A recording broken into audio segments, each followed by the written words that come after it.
doing something with the School of Law, the Center for Law, Science, Innovation, is a great delight. And I'd like to thank James Weinstein, Jim Weinstein, for being such a wonderful organizing force and allowing Science Network to come and poach on his party, which is really nice of you, James. I'd also like to thank Simon Blackburn from the University of Cambridge, Faculty of Philosophy, who was one of the organizers. And, of course, as I've been instructed by Lawrence Krauss, I have to thank Lawrence Krauss. So this is most important. ASU's Origins Project, by the way, is sponsoring this event as part of its ongoing research and public programming to explore all aspects of human and cosmic origins. And I expect there will be future events, and we're looking forward enormously to doing some of these things. The format is that the speakers are going to come on and do just a few minutes of throw a little bomb amongst you so that gets you thinking in order, and then we'll have an intermission, and then a moderated session afterwards. Some of these topics I think are just hugely important at this point. I'd like to bring the people on shortly, but I also want to alert you that there was, in the 16th of October issue of New Scientist, there was an opinion special. I don't know if any of you saw it. Science Wakes Up to Morality. This is a very timely piece. And it said here, the first paragraph was, morality, we've long thought of moral laws as fixed points of reality, self-evident truths rooted in divine command or in some platonic realm of absolute rights and wrongs. But new research is offering an alternative, explaining moral attitudes in the context of evolution, culture, and the neural architecture of our brains. This apparent reduction of morality to a scientific specimen can seem threatening, but it needn't be. Rather, by unmasking our minds as the authors of morality, we may be better able to bend its narrative arc towards a happy end. You're obviously not convinced from your initial show of hands. Let's see if things change during the course of the evening. People are going to come on in reverse order. So let me now invite the panelists on. Please welcome Steven Pinker from Harvard University.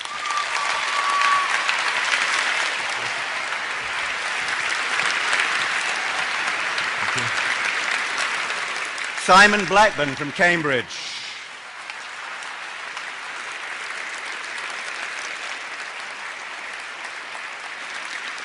Lawrence Krauss, from the director of the Origins Project here at ASU.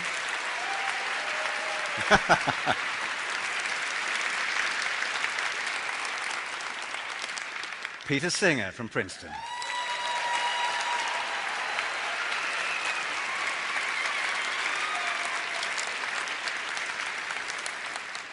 Patricia Churchton from UCSD.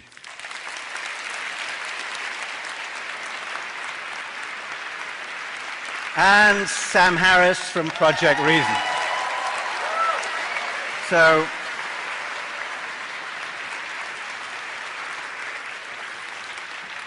very briefly, so that we can get into most of these people don't, I mean, they don't need an introduction, but just to remind you that Sam had those wonderful best-selling books, The End of Faith, Letter to Christian Nation. He has a book out right now called The Moral Landscape, so it seemed very fitting that he sets the stage with his PhD in neuroscience as well, since we're talking about whether science can do this job, and get us on the road. Thank you so much. Good to see you. Thank you.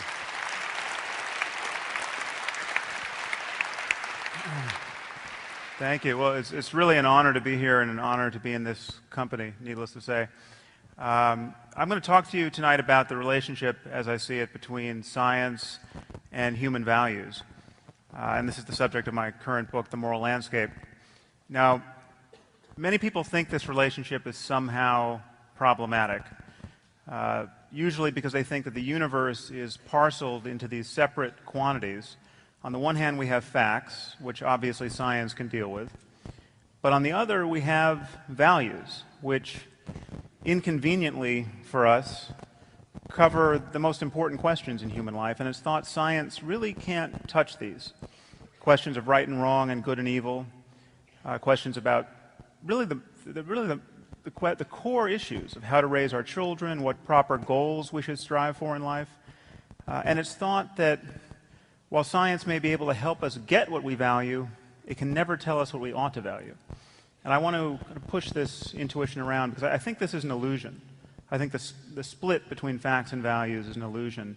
And I think it's quite a dangerous one to be taken in by at this moment in human history because we're in danger of waking up in a world where the only people who are absolutely sure that moral truth exists will be religious demagogues who think the universe is 6,000 years old.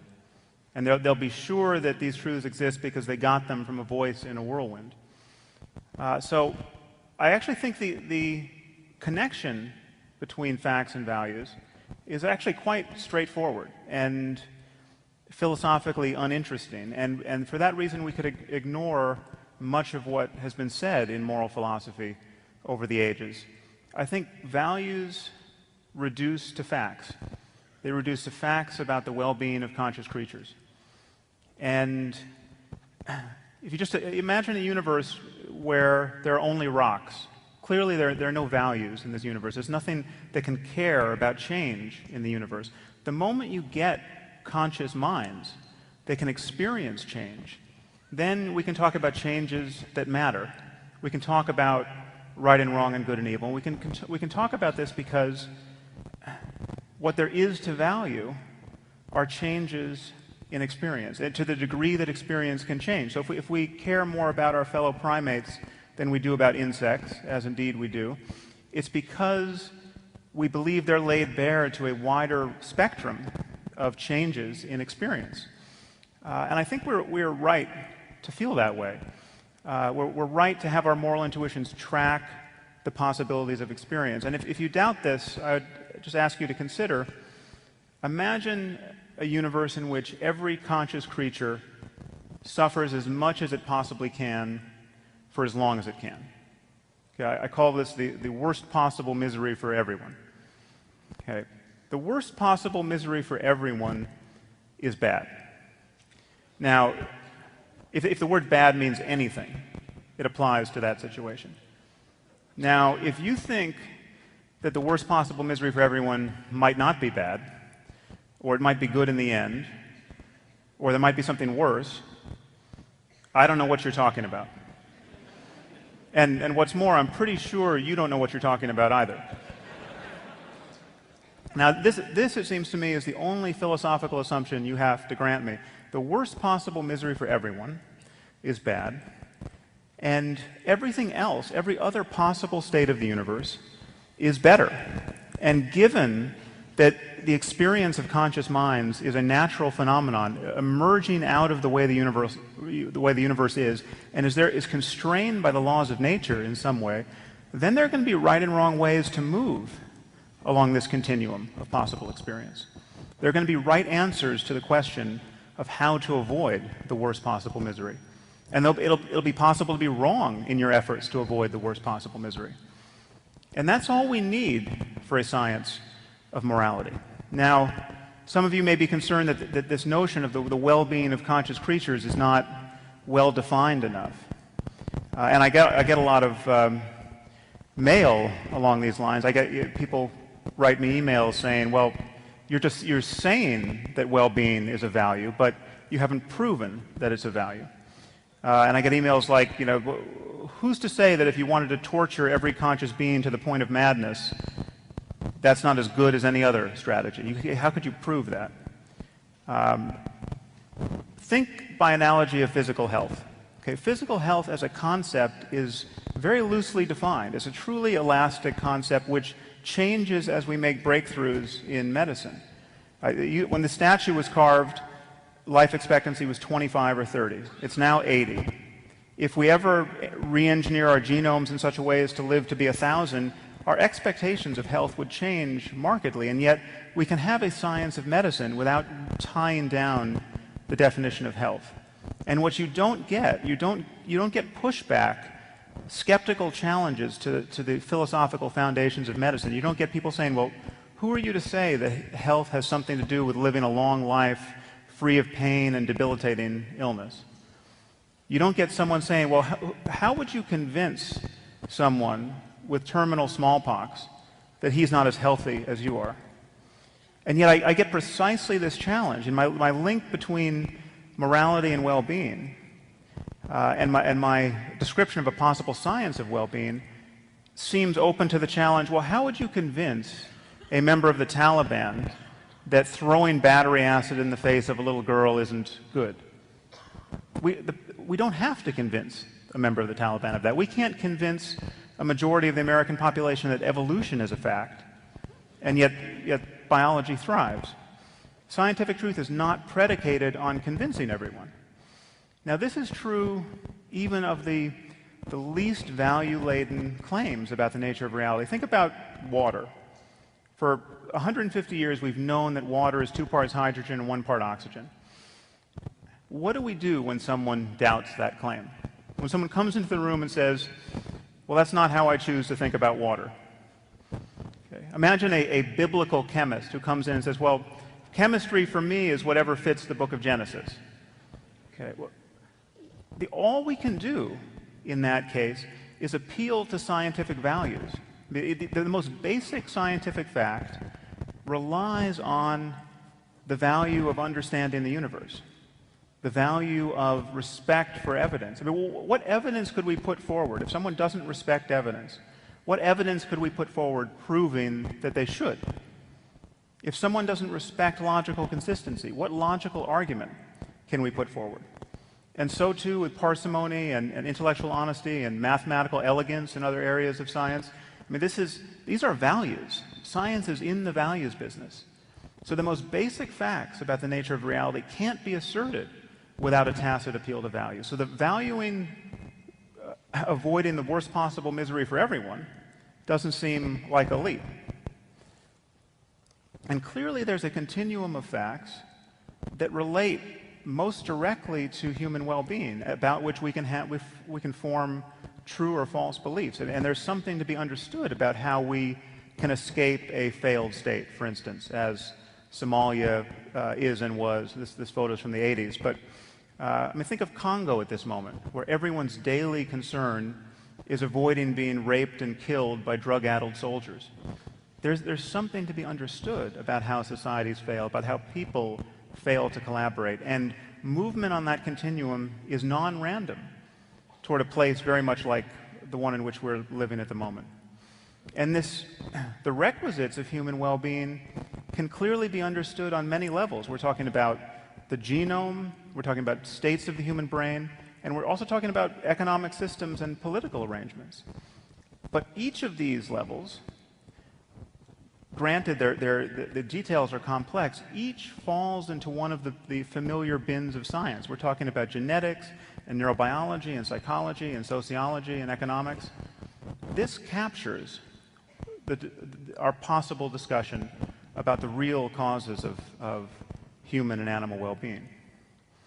And so what I would ask you to consider is a moral landscape where the peaks correspond to the heights of human well-being, to speak of our case, and the valleys correspond to the lowest depths of misery. And one thing to notice is that there may in fact be many peaks on this landscape. There may be many equivalent but dissimilar ways to thrive. But there will be many more ways not to be on a peak. I mean, clearly there can still be right and wrong answers about how to move in this space. And when you admit this, you have to admit that some people are wrong about how we should live in this world, which is to say, some people care about the wrong things. They care about things that reliably lead to needless human misery. And it is not unscientific to say that. In fact, to withhold that judgment from the point of view of science is tantamount to saying we know nothing about human well-being and we will never know anything about it. And that, I think, is, at this moment in history, an intellectually dishonest thing to do. And I think it's actually a failure of compassion, given all of the unnecessary misery in the world. Thank you very much.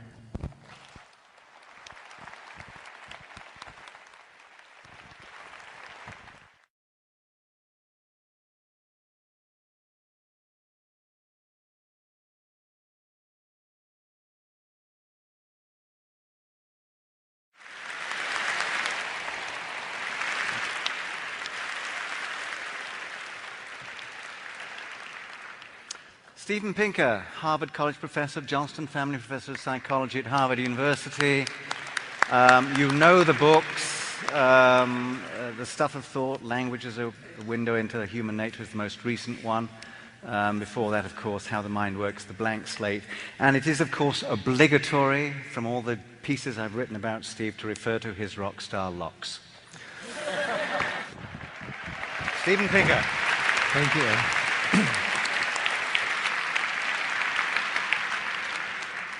Thank you, Roger. Can science tell us right from wrong? Yes and no. Yes, in the following sense. I have a feeling, given the makeup of this panel, that given all of the debates that we've been hearing recently about science versus religion, that by science the organizers of this panel had in mind unreligion. And I would agree that religion cannot tell us right from wrong for various reasons. For example, if we come to religious knowledge via faith, and if faith means believing something without having a good reason, I don't think that people should believe things without having a good reason.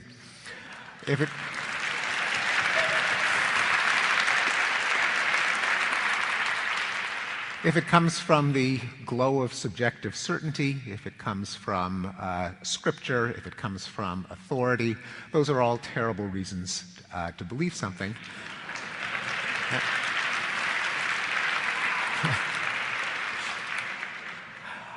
And I think there's even a more principled argument why religion can't tell us right from wrong. Going back more than 2,000 years to an argument from Plato, which I believe is still a knockdown argument today, which runs as follows. Imagine someone said that the source of right and wrong is divine decree.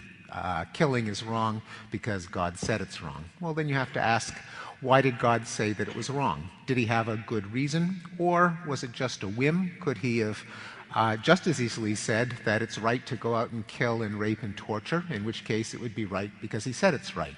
Now, if you recoil at that suggestion, if you say, no, it would still be wrong even if God said it was right, or if you say God wouldn't have commanded us to kill and rape because he had a reason not to give us that command, well, we can appeal directly to the reason and skip the middleman. Either way,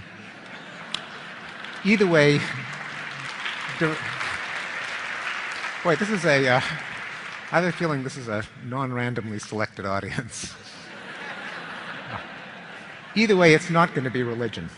There's a second way in which science, by any conception, can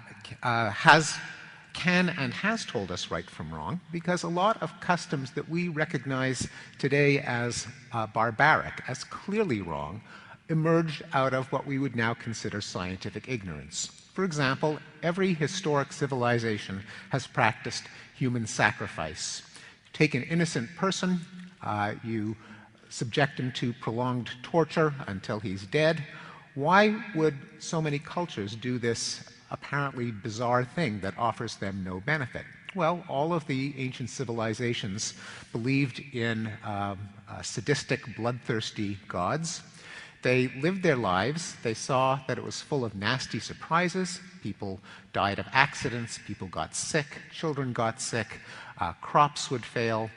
What kind of God would visit all of this suffering on humans? Well, the answer would obviously be a sadistic, bloodthirsty God.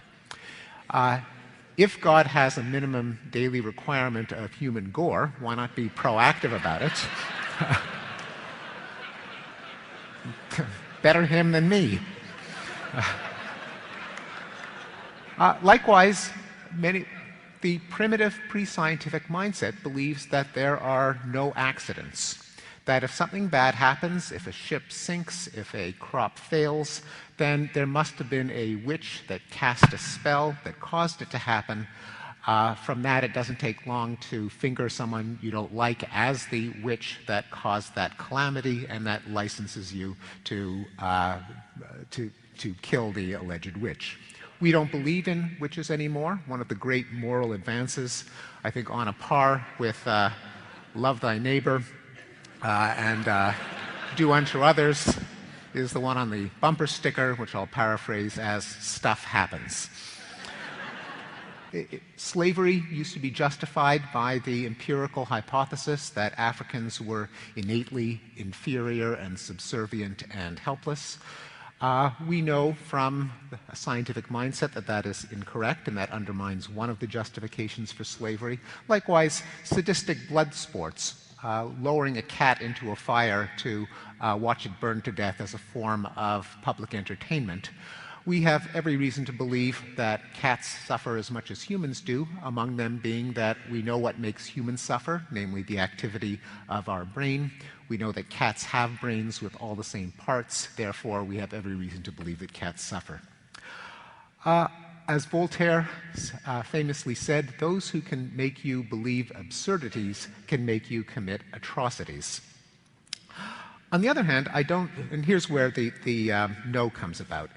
Let's say that everyone agrees on the facts, that, for example, other people suffer, that cats suffer, and so on, but someone were to say, well, gruesome sadistic spectacles like burning a cat to death are okay because why should I care about a cat suffering? It gives me pleasure.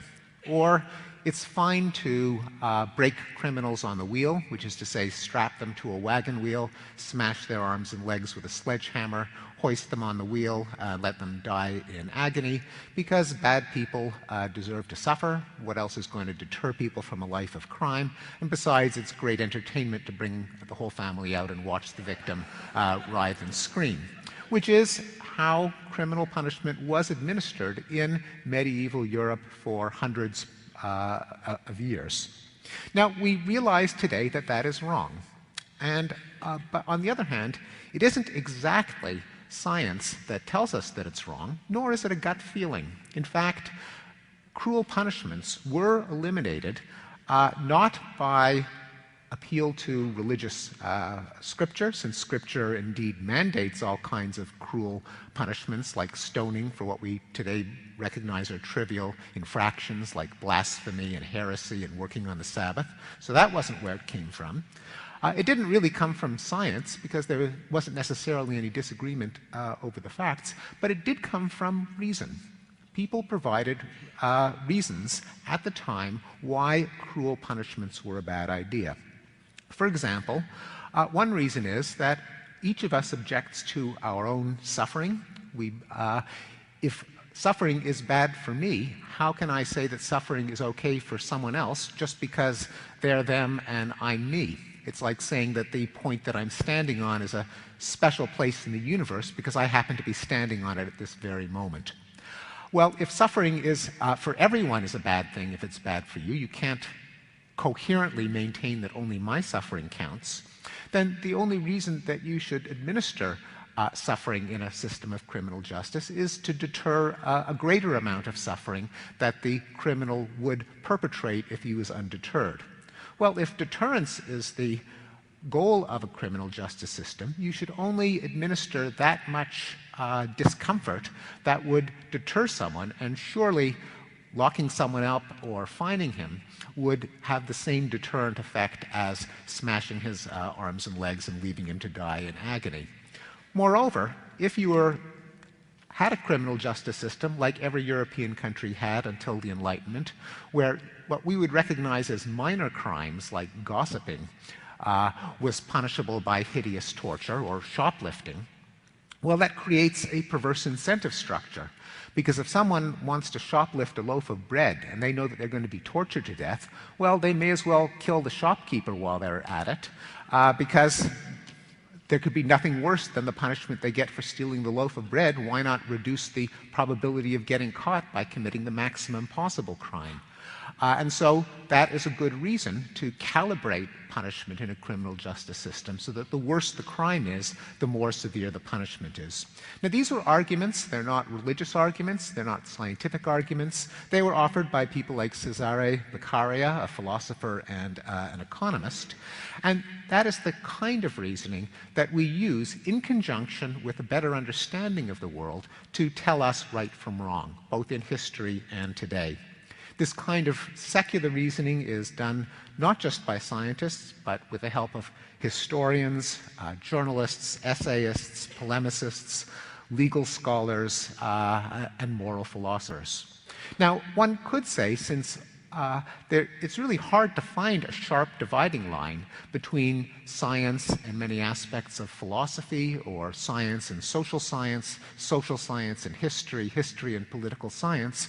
One could just say that anyone who engages in secular reason is a kind of honorary scientist that will define science in the broadest term of relying on logic and evidence rather than on dogma or authority or subjective feeling.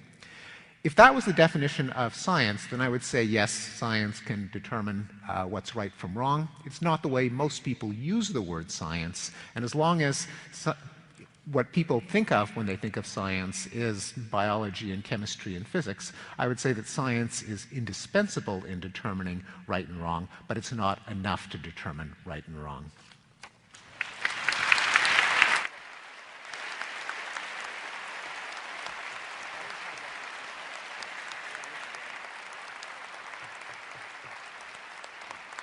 So two quick things before we go to intermission. Please remember, if you want to actually ask a question for the session, to write the thing down and give it to whoever's standing over there. I can't quite see who it is. And secondly, having moved along a little bit now, let me ask you again the question I asked you when you came in, when we first started. Just that broad thing. Can science tell us right from wrong? Who said yes?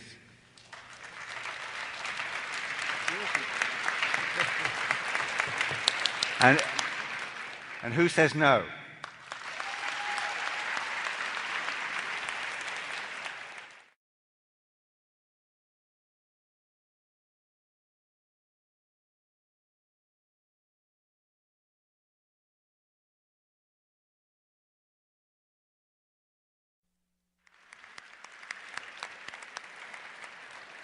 Beginning to sound like a cracked record here, but also in that issue is a piece by Peter Singer, who is Professor of Bioethics at the University Centre for Human Values. Yeah, but you've got there's a second place. You also have an Australian I'm place. also at the University of Melbourne at the Centre for Right. Applied Philosophy Now, and Public Ethics. and the books, of course, range from the wonderful, life-changing book Animal Liberation some time ago to the latest one, which is called The Life You Can Save. And on the back it says Peter Singer has been called the most influential living philosopher by the New Yorker, and named one of the 100 most influential people in the world by Time magazine. So I'm sorry, but you have to go and live that down. So.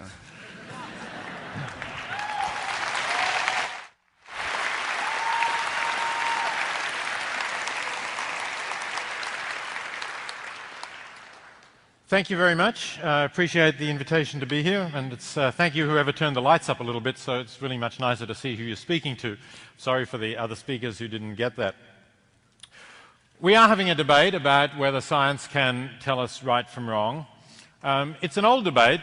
In fact, if we go back to the publication of Charles Darwin's classic, The Origin of Species, one of the first reviews said that if Mr. Darwin is right about the theory of evolution, he's proved that might is right. Well, of course, Darwin, receiving that review, said this is nonsense. He had claimed to have proved no such thing. He was very wise in saying that what he was doing was a matter of science, not a matter of ethics, although that doesn't mean that it didn't tell us some important things about ethics, and I'll come to that in a moment. But that example has gone on many occasions. In the 1970s, E.O. Wilson, Harvard University, published a book called Sociobiology, the New Synthesis, which applied what we now call evolutionary psychology to human beings, very controversial, provocative thing to do, and again told us a lot about the evolutionary significance of social behaviour. But in the last chapter of that book, he applied that to human beings, which is fine, I think absolutely right, of course, that we are animals, we are evolved, and our social behaviour is also something that has evolved. But he made some claims about morality that were a little reminiscent of what Sam Harris said earlier. He said that the day will come when we have so understood the hypothalamic limbic systems that we can find the premises of morality and deduce a knowledge of right and wrong from that understanding. Now, I think that was a mistake to believe that any kind of scientific knowledge of that sort would actually provide us with moral premises.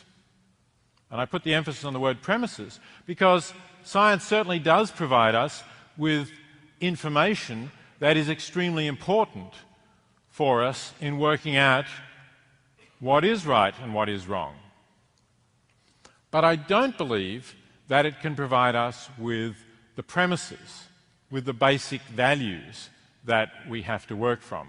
And I think that's important. Let me just go back a little bit before I explain that. So, well, what does science tell us about the origins of morality, what morality is? Because, of course, that's really what Darwin, to some extent, not so much in The Origin of Species, but in The Descent of Man and in other works, and also E.O. Wilson were trying to say. We've now understood morality. Science has given us an explanation of where morality comes from. And I think that's true to a significant extent, that we understand, for instance, that morality evolved, that it evolved in other social animals, in particular in the social mammals, and that it's a mistake to think of morality as something that is only observable in human beings. As we get to animals that are more like us, that not only are social mammals but have good memories, have recognition of each other, live in small groups where they recognize each other, we see behavior that is much closer to our own in terms of following moral rules. So, for example, we see ideas of reciprocity in chimpanzees. Frans de Waal, who's observed chimpanzees for much of his life, tells stories where he observes that if one chimpanzee does a favour to another, and then similar circumstances arise, but the positions are reversed, and the other chimpanzee, the one that was done the favour, does not reciprocate, the chimpanzee who was expecting the other one to reciprocate gets angry, may attack the one that failed to reciprocate. So a basic idea of justice that we have, that is, that if you do a favour for me, I should do one for you, that idea of reciprocity is present in non-human animals. So we understand that as something that has evolved, along with a number of other things, including, of course, that caring behaviour for our kin. But we are also beings who have evolved capacities to reason that go beyond those of chimpanzees, and capacity to use language that goes beyond those of any other species that we're aware of. And that means that we start to think about our behaviour in ways that I don't believe any other species that we know of, on this planet anyway, does think and reflect about our behaviour. And because of that, although science can tell us where morality has come from, that doesn't tell us what we ought to do. In fact, sometimes it actually tells us that the instinctive behaviour that is evolved might not be the best kind of behaviour for us to have in the particular circumstances in which we live. So, for example, we've evolved the idea of caring for those close to us, our kin and those we love and those we grew up with. We don't have the same response to caring about those far away who we don't see. And that's a serious problem in the world, because we may know at an intellectual level that there are people who need our assistance elsewhere in the world who are living in great poverty, and while I agree with Pat Churchland that not all aid always is effective and does what we want it to do, we can learn from mistakes, and we certainly can, and I believe we ought to help people far away, even if we don't have the evolved response that leads us to care for them in the way we care for people close to us. So I think we make mistakes in that way, in that we donate. Americans generally are quite charitable. We give quite a high percentage of what we earn by world standards, roughly 2%, to charity. But I think a lot of it is far less effective than it could be because we give it to other Americans. And we're one of the wealthiest countries in the world. And even if you are poor, and we do of course have poor in America, if you are poor, let's say you're earning less than $20,000 a year for a family of 4, puts you below the poverty line, it takes tens of thousands of dollars to make a difference to how well off you are. Whereas we know that in the world over 1 billion people are living on less than $1.25 US per day, so we're talking about $500 a year, and we know that we can make a huge difference to their lives and, for example, save the lives of children who are currently dying at a rate of something like 9 million children a year children under 5 die every year from avoidable poverty-related diseases like measles or diarrhea or pneumonia. And yet we don't give more than a tiny fraction of the money we give to charity to the people who need it most and where our dollars could be most effective. And that, I think, is a moral failing, but one that is explicable in evolutionary terms, but not one that we want to follow. We want to understand our behaviour and try to change it for the better, rather than simply say, well, morality is something that's evolved and somehow, therefore, we're stuck with it. So that's an example of the need to reflect and think. Now, so far you might say, well, that's exactly what Sam Harris was saying, really, wasn't it? That we should be concerned about the well-being of everyone, and not only humans, but non-human animals as well. If they can suffer, if they can enjoy their lives, that's important too, and we ought to be concerned about that as well, and I certainly think that that's true too. Isn't that what Sam Harris was saying? Well, yes, he was, and I agree with him to a very large extent in terms of what we ought to do, in terms of the substance of how we ought to live. I agree we ought to be concerned to improve the welfare of every being that is conscious, that has a welfare, whose life can go well or badly. But I don't agree that science can tell us right from wrong. I don't really think that science tells us that.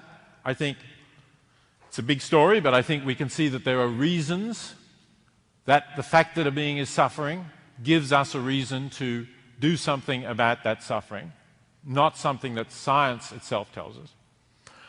But more importantly, I think there's a lot of other questions that are ethical questions that science also doesn't really tell us about. For instance, Sam Harris mentioned the possibility that we might discover things about changing our genome so that we can live for 1,000 years.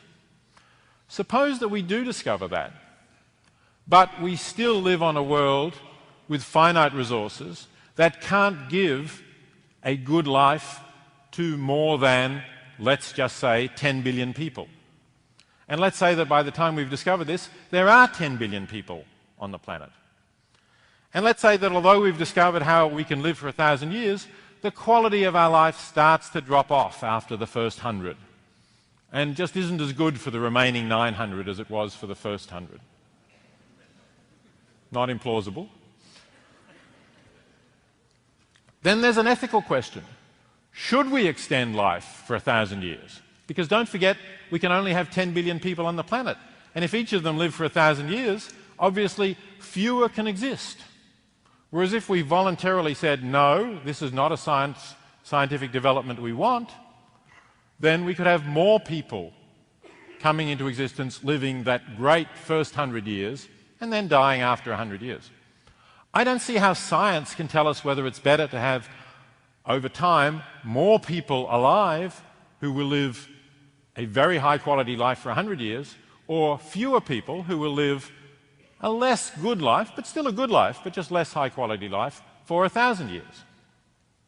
I think that that's a question that we have to reflect on, and if there is an answer, we have to find it.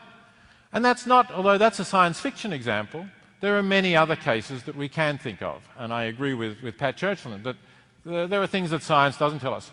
One of them, again, relates to one of Sam Harris's examples that is a really practical problem. He said, well, medicine has a definition of health, good health. We don't really get doctors to argue about that. But in a way we do. We do have questions about, do we want to extend life for somebody who is, let's say, 80 and developing dementia, and we could extend their life by more years, but should we? Now you might say, well, that depends on what their wishes were. Perhaps it does, perhaps it doesn't. These are things we can disagree about, and they're things we should discuss, and I don't believe they're things in which science can give us the right or wrong answer, although, as I say, in many cases it can give us information which will lead us to better implement the values that we have and on which we agree. Thank you very much.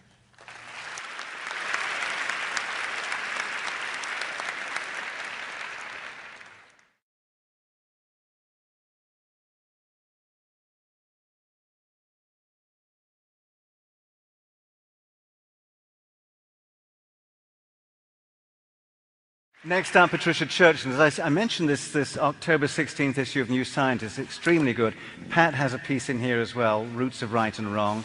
And as it says here, Patricia Churchland is a philosopher of neuroscience at the University of California and the Salk Institute, both in San Diego. Her book, Brain Trust, What Neuroscience Tells Us About Morality, will be published by Princeton University Press in March 2011. Pat. Great. Thanks very much. Thanks.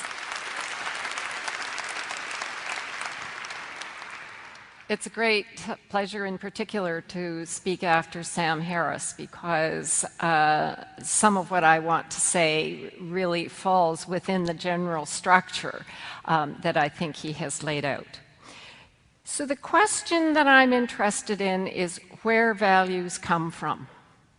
How is it that we have certain values that we live by, so that we cooperate with certain people, we help certain people, we share, we work together, we value certain things over certain other kinds of things. What I have found useful to do in approaching this question is to look at the brain of humans, but also the brain of mammals in general, and to look at the brain within the context of the evolution of the brain, with a view to possibly understanding something about where values come from and how it is that we care about certain kinds of things. All animals, all vertebrates, insects, snakes, frogs, are organized to see to their own survival, to see to their homeostasis, that is, to ensure that their body is the right temperature, that they have the appropriate levels of glucose, that they have water, and they're also organized to avoid certain kinds of threats and to approach things that they need. Priorities are set within the nervous system so that when there is a conflict between goals, the one with the greater priority takes precedence. This is taking care of one's own survival and one's own self-well-being. So the very interesting question for us as humans is, where does caring for others come from? It's not magic. One of the things that we know is that in the evolution of the mammalian brain, many things changed. And in particular because mammals had a different reproductive strategy than, say, fish. They gave birth to live young who were highly dependent on the mother and sometimes on both parents. In order to achieve this, there had to be a reorganization of the circuitry of the brain for caring. And basically what happened is that there was an extension of the, let's just call it, caring circuitry, so that the caring that I used to as a snake used to take care of myself, I now, as a rat or a vole, used to embrace others, in particular the dependent offspring. And so this very major step from self-caring to other caring was achieved early in mammalian evolution. As mammals evolved and other species came into being, Their particular way of life and their particular social niche gave rise to certain other kinds of changes. And we can begin to document in the context of neurochemicals such as oxytocin and vasopressin and the supporting team of serotonin and dopamine and the endogenous opiates, how it is that these changes actually come about. Now, this does seem to me to be the fundamental source of human values. It comes out of the need to care for those who are our offsprings, our mates, kin, and in some cases, of course, it expands greatly to include friends in the group and those beyond the group. The particular form that values take may vary, of course, as a function of the ecological conditions and the history of a particular group, whether they were ruled by someone benevolent or someone nasty. It may vary as a function of many other kinds of things. And so we can see infanticide being quite common amongst the Inuit in the 18th century, but very uncommon in certain other groups who lived in much more prosperous and easy kinds of conditions. So these seem to me to be the fundamental source of values. And in humans, because we are prodigious learners, and we begin learning social things right from the get-go, then our sociality becomes part of our intuitions about what is right and what is wrong, and what is acceptable and what is not, when it's good to help and when it's not. Now, having said all this, because this was advertised as a debate, I felt it incumbent upon myself to say at least some things of a kind of limiting sort. One of the things I should say, at least in part because of the law school's involvement in this project, is that despite advertisements to the contrary, neuroscience has not shown that no one is responsible for what they do, or that no one ought to be held responsible for what they do. We're a long, long way from showing anything like that. So that's thing number one. Now, one of the things that I think Sam Harris asks us to believe, or asks us to envisage as a consequence of the way he sees things, is that if you factor out false beliefs about the facts of the matter, then the evaluative facts about what is conducive to one's well-being or to the well-being of the group should be evident, and we should get agreement. Now, of course, sometimes people are stubborn and there are temperamental differences, so we don't always get agreement. But even if we are temperamentally, as it were, on the same playing field, sometimes there are going to be differences. There are going to be differences, I suspect, in such issues as assisted suicide. And here's one that kind of troubles me. I think that there may be just fundamental differences in views about the value of shooting someone who is a non-combatant but who volunteers to be a human shield. Now, this has, of course, been a matter of considerable debate as a result of the hostile interactions between Palestinians and Israelis. It's not clear to me that there are any additional facts of the matter that we could bring to bear to solve that particular problem. I think there are going to continue to be really difficult issues about when a war is a just war, when it's acceptable to have a preemptive strike. From an entirely different direction, I think there are really difficult issues where it may be that we don't disagree about the facts, but we disagree about the values regarding such things as mainstreaming seriously handicapped children. Where I do, I think, agree with Sam is that there are cases at the nether ends of the spectrum, where it's very obvious that something really is not conducive to anyone's well-being, and on the other side, things that are. Nurturing children is obviously on the good side, abusing children is not. inventing Braille so that the blind can read is obviously on the good side. But I want to suggest that there are a lot that are in the middle, and I don't really know the status of these. I don't know whether it's that we don't know enough factually so that we can predict what the consequences will be, or whether some of these things actually turn out to be fundamental disagreements about value. So I have some here, such as feeding the Biafrans. Now, as many of you will know, it turned out to be a rather disastrous intervention in the 1960s to simply send a lot of food aid to the starving Biafrans. Why? Because it prolonged the war. They had seceded from Nigeria, and once things got bad enough, they capitulated, they were reabsorbed, there was no bloodbath. But the starvation as a result of the blockade by the Nigerians persisted much longer than it would have if we had not intervened.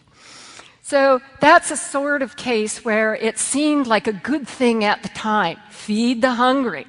But it turns out that aid and just giving food to the hungry is not always the best thing. But I think that's the sort of case that Sam can handle very well, because it's the sort of case where he can say, had we more facts, we would have been able to do well. So roughly speaking then, and this I sort of bring up in order to play the devil's advocate, I think there are kind of three worries that I have about the idea that science is ultimately going to answer for us, or we can look to science to get the information on what we ought to do and what we ought to value. And one is that, unfortunately, and some of you will recognize this, there can be arrogance and silliness on the part of academics. There certainly are, I think, possibilities for academics to be very condescending, to say, look, I know what's best for you, sweetie. You should live your life in this fashion and not in that fashion. There is also a tendency amongst academics, partly because they live in a very sheltered, very privileged environment, to get silly. And by that I mean that they can adopt hypotheses about what we ought to do that really, if you're a person who lives in the real workaday world and you're up against it, does not make very much sense. The second thing that I worry greatly about is ideological enthusiasm. And I mean enthusiasm in the good old 17th century sense, where that meant, you know, you sort of have great ideological fervor and go tromping off at the behest of some demagogue or other. We saw this with terrible results, of course, during the Cultural Revolution in China. And thirdly, there is, I think, a worry about do-goodery that takes on the form of intervening in the lives of others when you really should not. We all know, of course, and have encountered people who really wanted to change our lives for a way that they thought was better, or where they thought they had the normative high ground on some principle of rationality or other. And the worry is that we must not take a bad problem and make it worse by sort of interventionist do-goodery when we really ought to be much more cautious. And so with that, I think I've used up my 10 or 15 minutes, and I hope I've said at least something that will be provocative for the others. Thanks.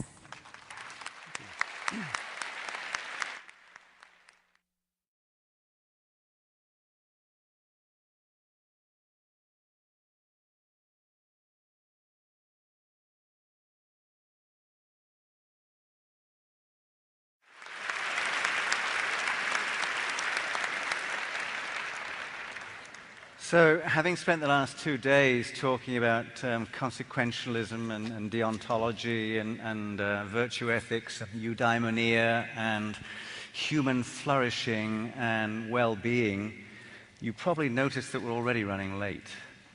And therefore, I'm worried about your well-being. So if you feel moved, if you feel like we're intruding upon your flourishing at this point, just raise your hands and let me know, and I'll move people along a bit faster. This is Lawrence Krauss. Now, Lawrence is the Foundation Professor in the School of Earth and Space Exploration, Department of Physics, but more importantly for me at least, he's the director of the ASU Origins Project at Arizona State University. He's also chair of the board of sponsors of the Bulletin of Atomic Scientists, which is a very important place to be in these dodgy nuclear times.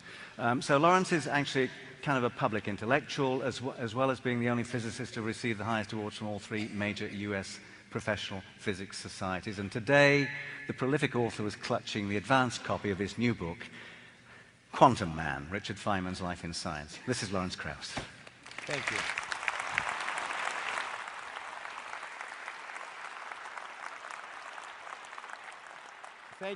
Thank you, Roger, for pointing out we were running over time just before I began to talk. I really appreciate that. I'm going to depart from my tradition in a way. I'm not going to have any pictures. I'm going to have quotes, partly because I'm on the stage with philosophers and I wanted to appear scholarly. So the quote I want to start with is from Jean-Jacques Rousseau, which really encompasses a lot of what we've been talking about in the context of the meeting that we've been having. It's a famous quote, "Man is born free, but he lives forever in chains." And normally, that's interpreted to mean that humans are born, in some sense, with free will, but we have this social contract. We grow up in a society in which we're constrained. I don't happen to think we have free will, by the way, but what I want to discuss is that the chains that we live in are indeed societal, and in fact, this is, in some sense, the heart of the debate that we've been having. Are we born free, or in some sense is our morality determined by our biology and our evolution? Is our morality determined externally by the society in which we live? Those are key questions, but I want to try and take a different tack, which is to argue that we're also constrained by the reality, and that reality is only determinable by science. So I would argue, in fact, that not only can science help us tell right from wrong, it's impossible to tell right from wrong without science. Because science informs us of what the real world is. And until we know that, we can't make valuable, consistent statements about the world. Now, I'm going to make some quotes from a book that was very influential for me by Jacob Bronowski called Science and Human Values in 1956. It's a book that's so important that I actually plan to try and rewrite it after this next book I'm writing now. And Bronowski said that, this is one of the quotes I particularly like, "Dream or nightmare, we have to live our experience as it is, and we have to live it awake. We live in a world which is penetrated through and through by science, and which is both whole and real. We cannot turn it into a game simply by taking sides." And then he went on to say, "And this make-believe game might cost us what we value most, the human content of our lives. The world today is made, it is powered by science, and for any man to abdicate an interest in science is to walk with open eyes towards slavery."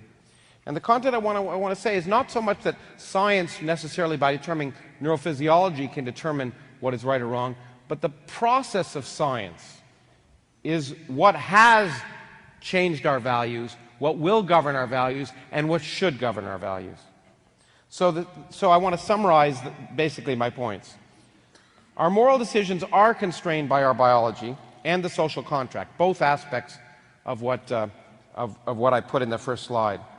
But we are rational beings, and no consistent moral decision can be made without understanding the consequences of our actions, and science is the way we determine the consequences of our actions. It is the way to determine what is real and what is not. And therefore, it is a necessary prerequisite to having a consistent moral philosophy. And rationality should be the basis of a consistent morality, and there are many times when it isn't.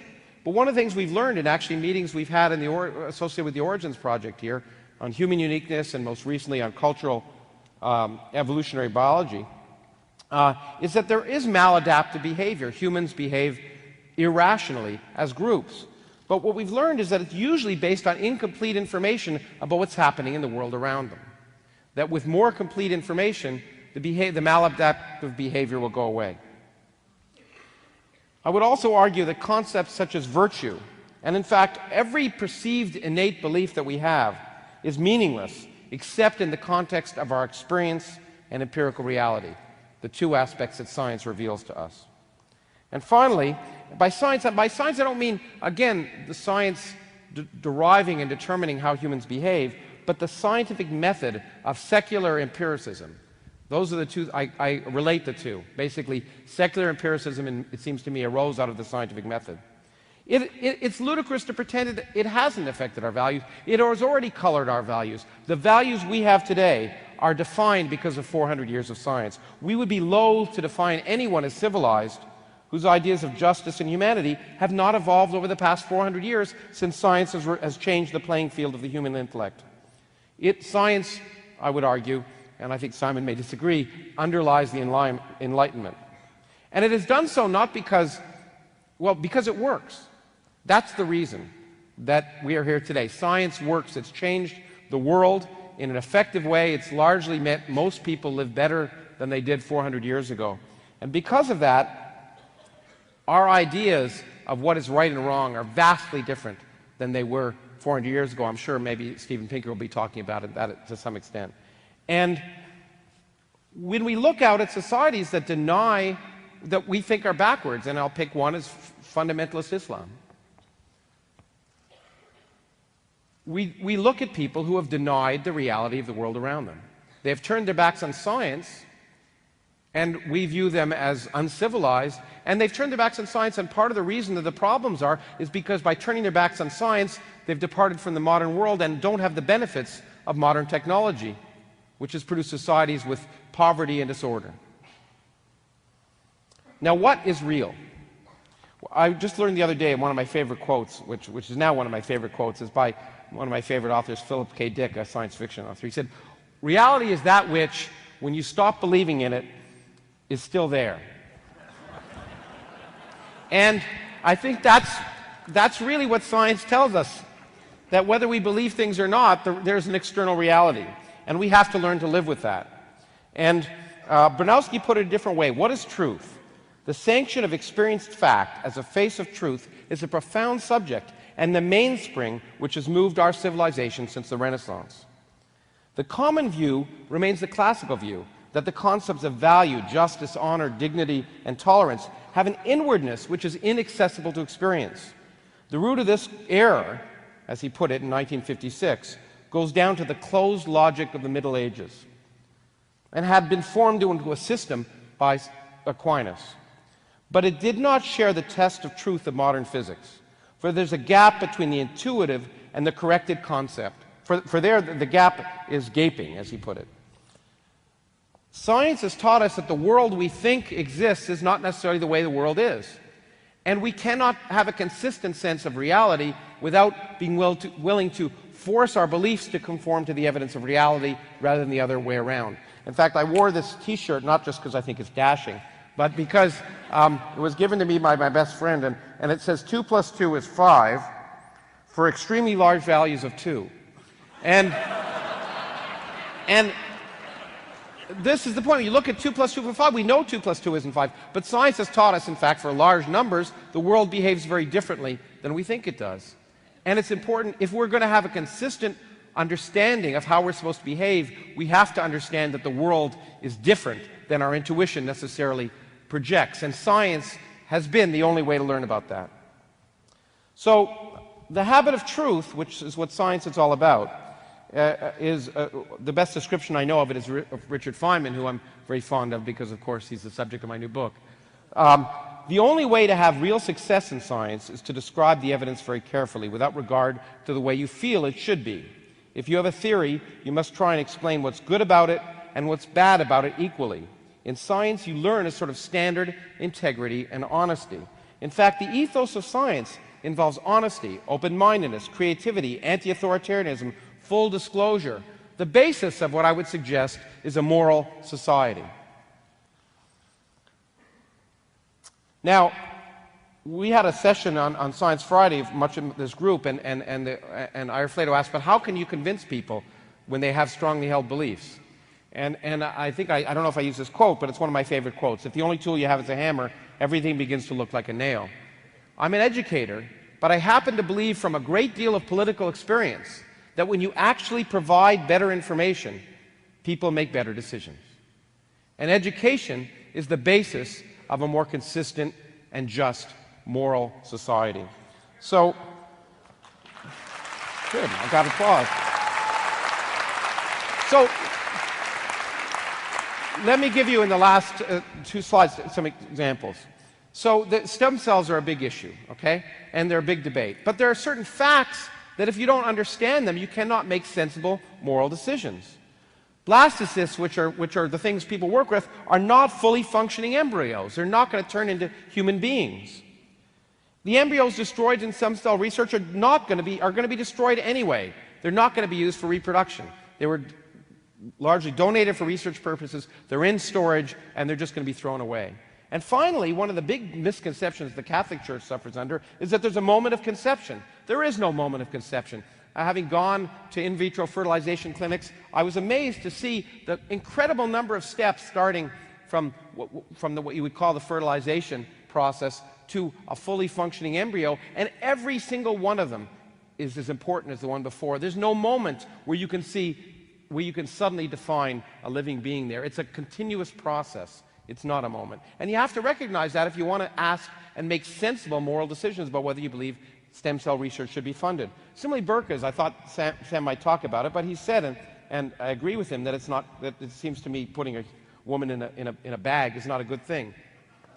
But I also think you can actually ask scientific questions that are answerable, that can allow you to realize that it may not be a good thing. You can ask the question, are women safer and less subject to sexual violence and intimidation if they're covered that way? I suspect the answer is no. But it's a question you can ask and study. You can ask, is their sense of self-worth improved by going into those societies? You can ask, are they freer to manifest their capabilities as human beings? Those are scientific questions one can ask and answer, and they should inform our morality. So, in conclusion, I would say that the science's habit of self-correction as a part of a continual effort to get a better handle on truth promotes a set of values that is essential for the moral health of a modern democracy.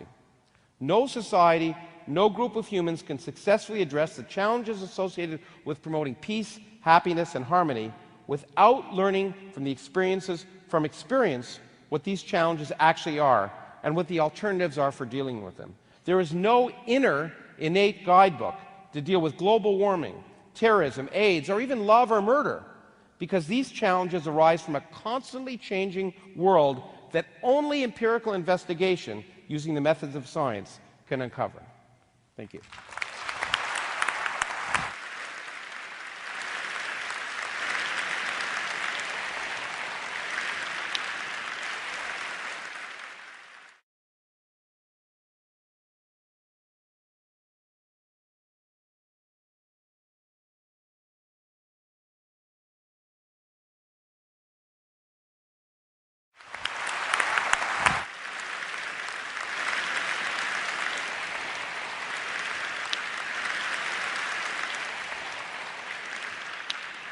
So next up is Simon Blackburn, who's the Bertrand Russell Professor of Philosophy at the University of Cambridge, one of the organizers of the workshop that we've been having. He also goes to University of North Carolina, Chapel Hill for part of the year, and has written a series of wonderful books, which I've made many of my plane journeys much more interesting. One of the more recent ones is How to Read Hume.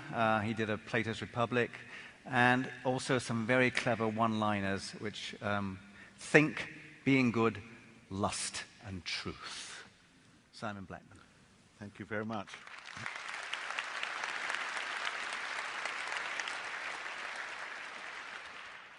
Yes, I was very, very, very pleased to be able to write a book called Lust between a book called Being Good and another one called Truth, because that's not where lust usually comes.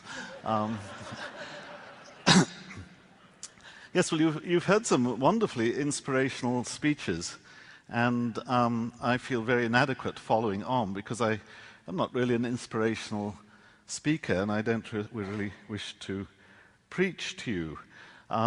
Of course, much of what has been said I agree with. I agree with Lawrence that it's not a very good idea to go around with your eyes shut or to let your fantasies determine what you think the world is like, as opposed to empirical investigation. I think we can all put our hands up to that. I agree with Peter Singer that we could be more charitable, and I believe that charity is a virtue, and I think we probably should be more charitable. Although I also agree with Pat Churchland that charity is very easily misdirected, and in some cases, such as massive aid charity to Africa, there's a nasty fear that it can do more harm than good, and often does. So it's got to be tempered by an intelligent awareness of the consequences. So all these things I thoroughly agree with. I also agree, of course, that our values can be tempered by science. I think, for example, that our further understanding, for example, of the similarities between the male brain and the female brain will march alongside other cultural causes to assist in the equality of women, and I hope it very much does so. I think measurements of identity of intelligence, identity of skill, identity of other cognitive functions, that would be a scientific measurement, and it could also insist, for example, in breaking down racial barriers, in breaking down gender barriers. So, of course, science can inform our values and should inform our values, and I think we all put our hands up to that.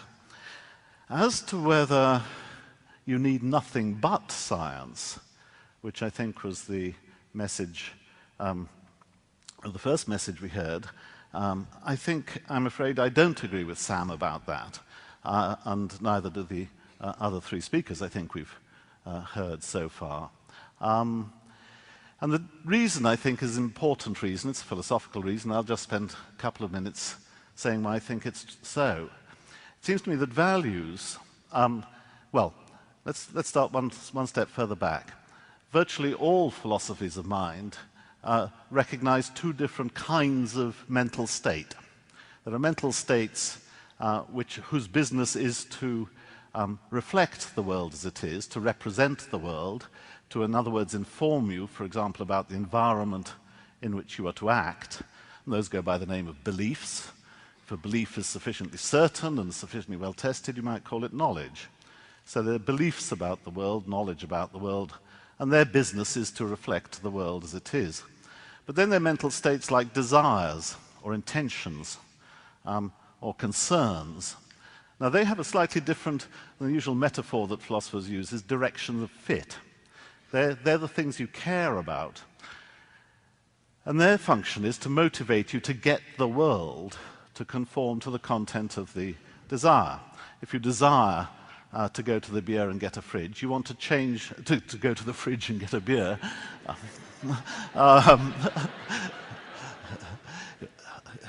Yes, a Freudian slip, I think.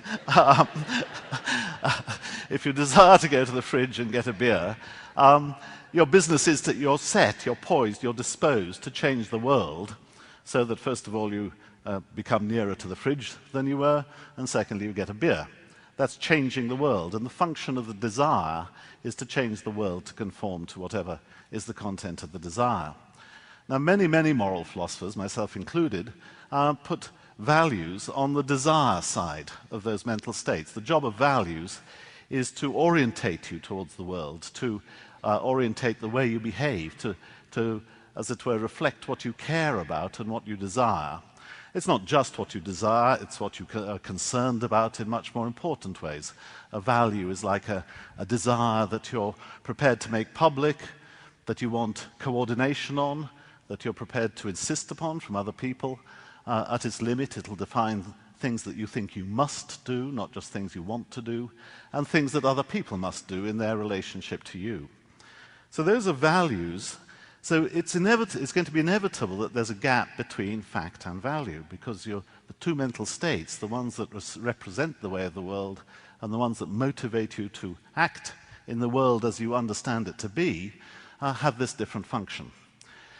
So, it's one thing to know the world and what the world is like, it's another thing to care about it in any particular way. Now, Sam said that you could just chuck away all the writings of moral philosophers because science had discovered that ethics is about promoting welfare and avoiding suffering. Well, I don't know which science discovered that. It was certainly a major theme of Aristotle. It was a major theme of the Buddha. It's a major theme of Christianity. It's a major theme, as far as I'm aware, of every moral philosopher that's ever lived. Where the moral philosophers find the going difficulty is in having an adequate conception of human flourishing. So let me give an example, a couple of examples. Some people think that flourishing is just a matter of contented, happy, kind of dreamlike mental states, a bit like after you've taken a spliff or two, or you've got that beer out of the fridge, and another one.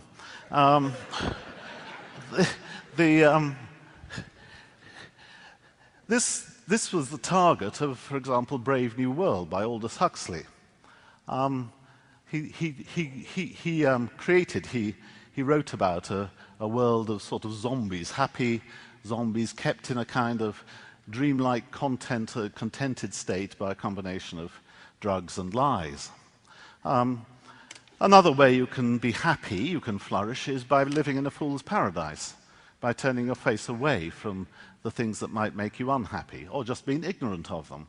So you could take two people in identical apparent mental states. Each of them believes they're living the American dream, but one of them is in complete illusion. He believes that his wife loves him, his children love him, his job is going well, his colleagues respect him. None of that's true. He's living in a fool's paradise. And according to Aristotle and many moral philosophers following him, that man is not flourishing. Because he's living under an illusion, he is, however happy he may say he is, and however happy he might appear to be by some neurological measure, since it is not a life of achievement and of real truth and attainment to a way of being in the actual world, he is living in a fool's paradise. Again, other people have had conceptions of flourishing which included suppressing desires rather than satisfying them. The Buddha did this, Stoicism does this. The idea is that you can easily become a kind of utility gobbler, a utility monster. You want to gobble up experiences, you want to gobble up goods, you want to buy bigger houses, you want to satisfy more and more and more desires, and that isn't a flourishing way of life, even if you manage to satisfy them. The real life consists in self-mastery and wisdom and understanding that desire satisfaction doesn't necessarily bring the most flourishing kind of life. Now, all those are moral ideas which throw around the conception of well-being and problematize it. Sam thinks we can do without all that you can go to a scientist and say, was Buddha right about flourishing? I don't think you can. I think you have to work out for yourself what you care about in your life and the way you care to live it. And actually the same comes when it's a question of the utility of others. Peter talks about the expanding circle as if reason by itself means that you, as it were, expand from being concerned just for yourself and for your family to being concerned for more and more and more sentient things until eventually you become a servant of the world, giving away all your money to other people and so forth. I don't think reason tells you any such thing. I think it's an excellent thing if you expand your sentiments, and I very much hope, as it were, that we all do become more charitable. But I don't think you're under any obligation to become a servant of the world, and one of the hardest things in ethics is to decide how to prioritize your own well-being and the well-being of your family, well-being of those to whom you owe debts of gratitude, your loyalty to particular groups, amongst whom you live, versus a more impersonal duty to those who lie outside that immediate circle. I think prioritizing one over the other is a very hard decision many of us have to make. All of us have to make. Every time you take your children on holiday, you could be saving 3 children in Africa, their death or their eyesight or whatever.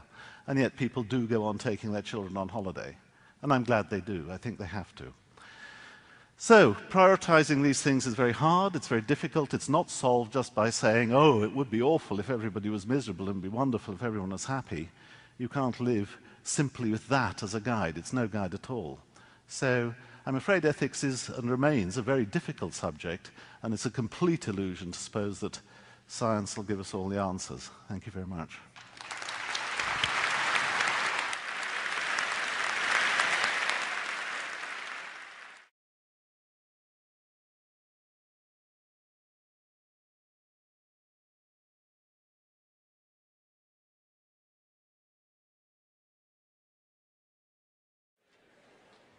So are we settled in? Good. Thank you. There's a huge number of questions here. I'm trying to boil them down to just a few to start things off. One of them that's the most clear at the beginning, there's several on this line, which basically say, look, you know, if you're asking, can science tell us right from wrong? Why should we trust today's science? Because today's scientific findings are likely mistaken. The scientific theories are reliably overturned, not so with moral convictions. What I believe is virtuous is very nearly the same beliefs as Aristotle. Contemporary science is probabilistic, doesn't tell us. And you get the general thrust of that one. I mean, where's the solidity, where's the certitude that people seem to want from beliefs? Now, you could say that scientists, of course, are not in the belief business, they're in the doubt business, but what's your... Who wants to... Huge I hear that a lot, and it's one of the biggest misunderstandings of nature science is that scientific revolutions do away with what was before them. That's precisely not how scientific revolutions work. They always keep what worked before them. Einstein may have overturned Newton in a sense, but Newton's laws of gravity still describe the motion of a baseball, and a baseball hit by a bat by the Arizona Cardinals, maybe if it's a million years from now, the next time they're in the World Series,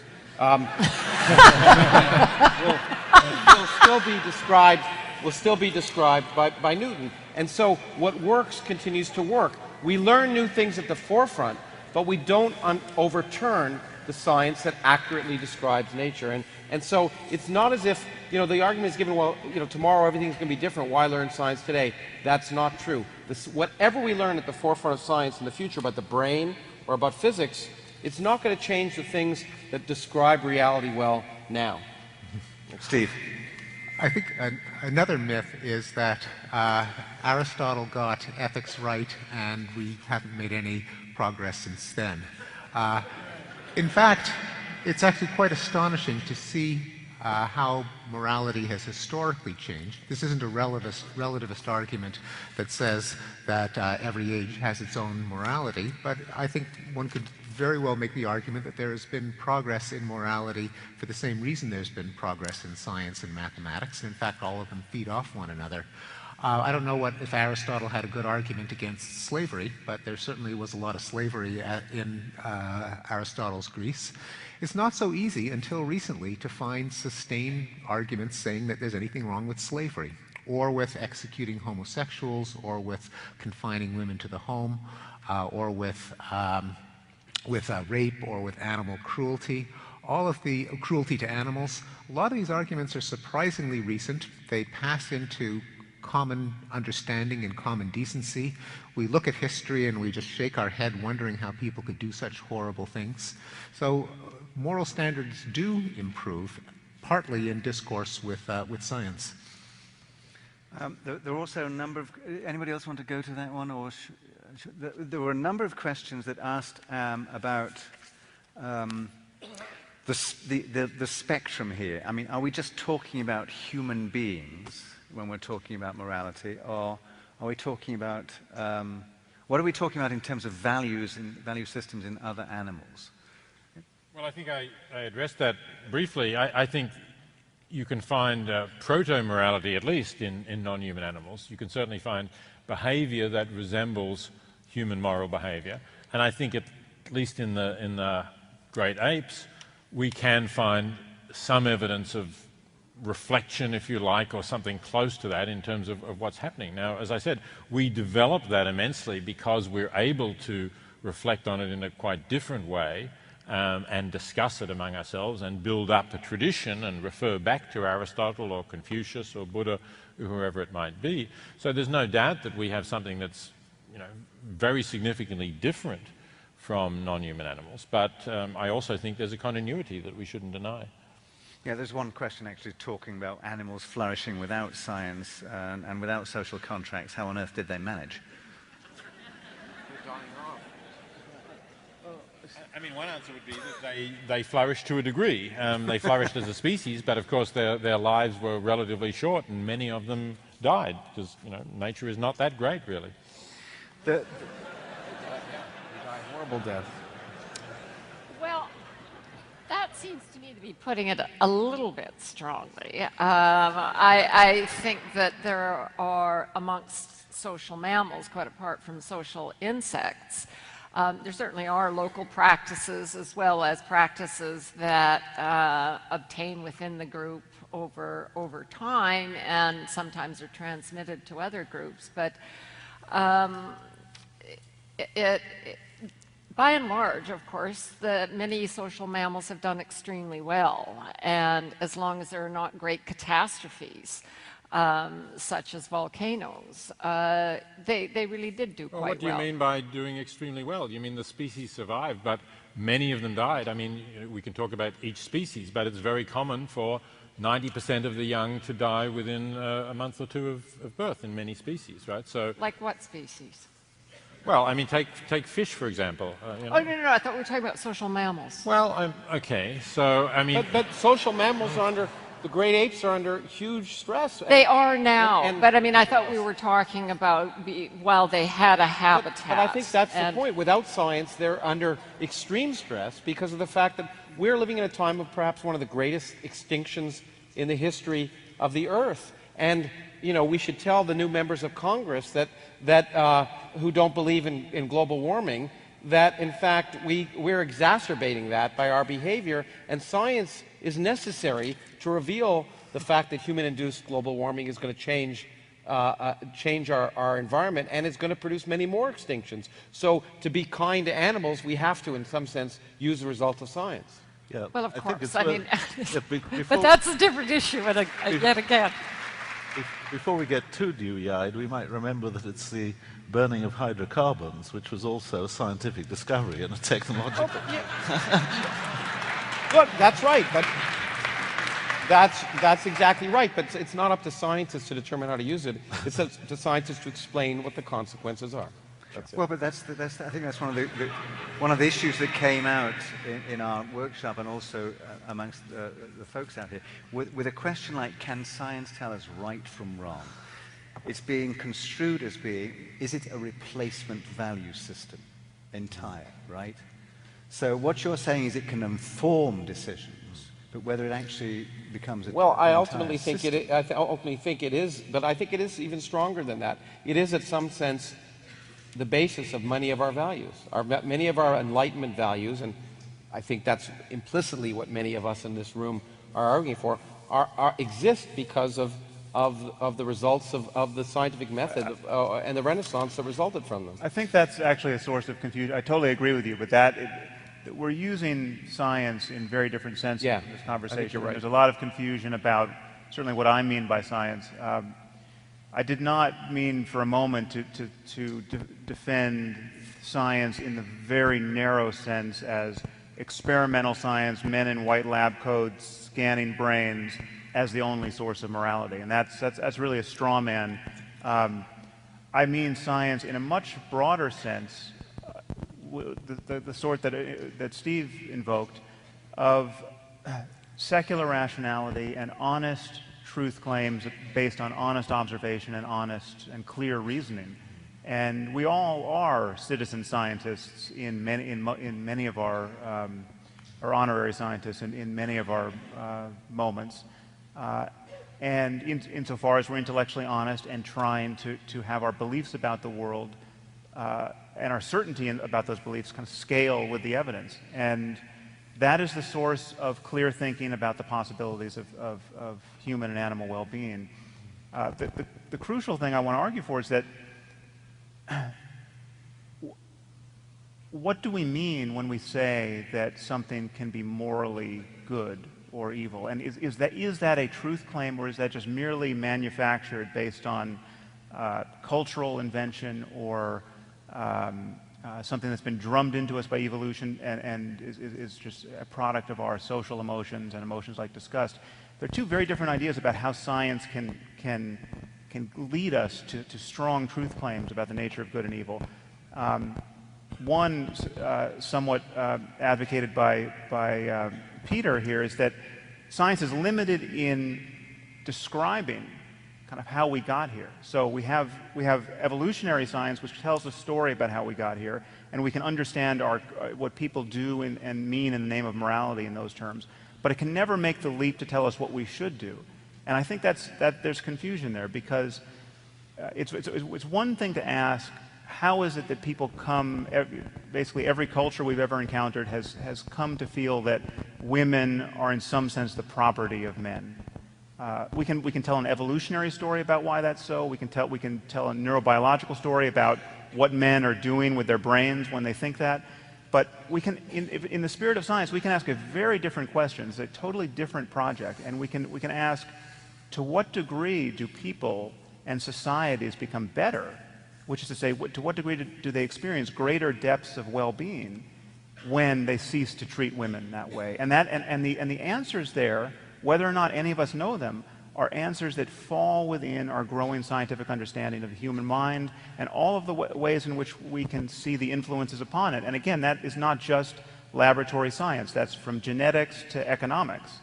And still, that's a domain of right and wrong answers, and it is not tied to evolution in any narrow sense. We have flown the perch of evolution, and most of what we care about, evolution cannot see and has never seen. Evolution has not designed us to build a stable global civilization, and yet clearly our future happiness is largely predicated on that. Can I ask you?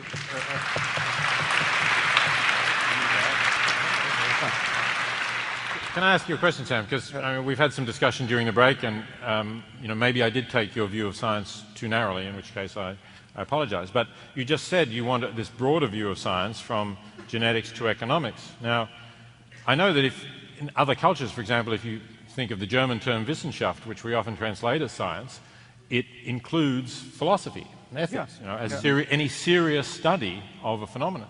So I wondered why, if you would say not just from genetics to economics, but from genetics to philosophy.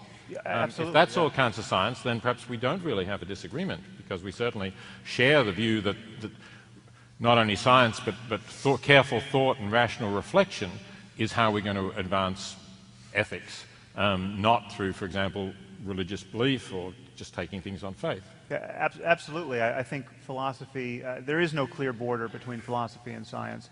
What I meant to denigrate in my opening remarks are some of the arguments in philosophy that I think are truly useless, and the conceptual distinctions that I think are leading us to miss the very obvious point that there's a difference between the worst possible misery and the greatest possible happiness, whatever that is, and even if there are multiple forms of it.